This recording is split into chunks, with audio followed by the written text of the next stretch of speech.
It's not easy, I'll tell you, to stand up in front and say this to large numbers of people.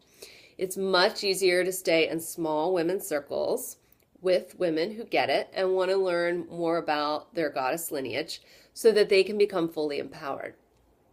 It's easier to kind of hang back and wait for others to give you permission to take the podium. I'm very familiar with this, rather than taking the podium without hesitation, like Gloria, to speak the truth of what you know to be right and good. What Gloria Steinem taught us was to use our voice.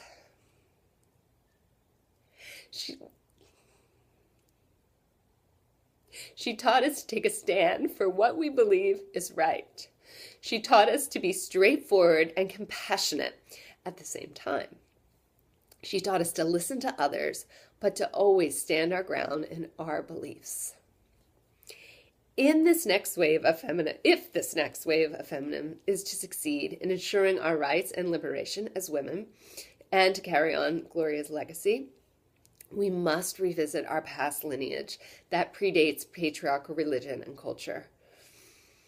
We cannot find our own power within a half-truth. Girls and boys growing up need to learn in their world civilizations classes or other classes in schools about the feminine-based culture that came before male-based culture. In their textbooks, they need to see the continuum and they need to know the full human story, as far as we know it to this point.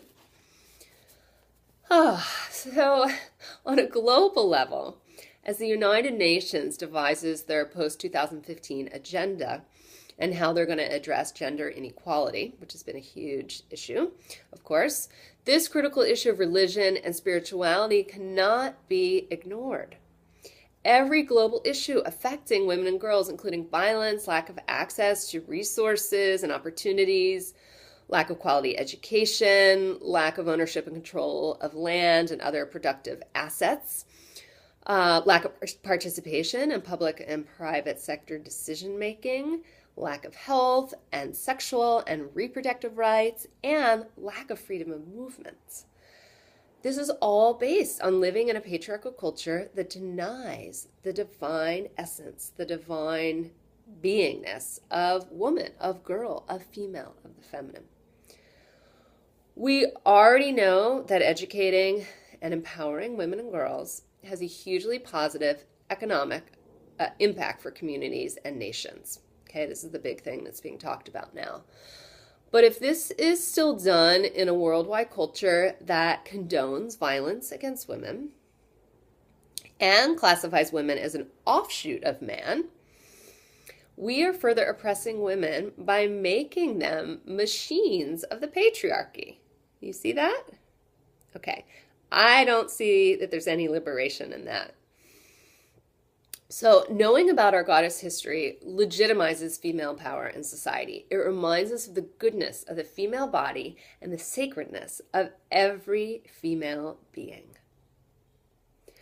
When we learn about our goddess lineage, we change the way we view and value ourselves, and we're able to challenge the underlying assumptions, values, and structures that dominate our society. Knowledge of this part of our human story calls into question ingrained views about power and authority and has the power to shatter long-standing views and beliefs about women. Imagine what we could accomplish in the next 50 years if we were to think big, unite, and use our power, as Gloria suggested. Imagine women, men, girls, and boys each seeing themselves as equally valuable human beings. Yes, why not? Of course. Seems like common sense. Imagine how life would look and feel then. Happy birthday, Gloria Steinem. We honor you. I honor you.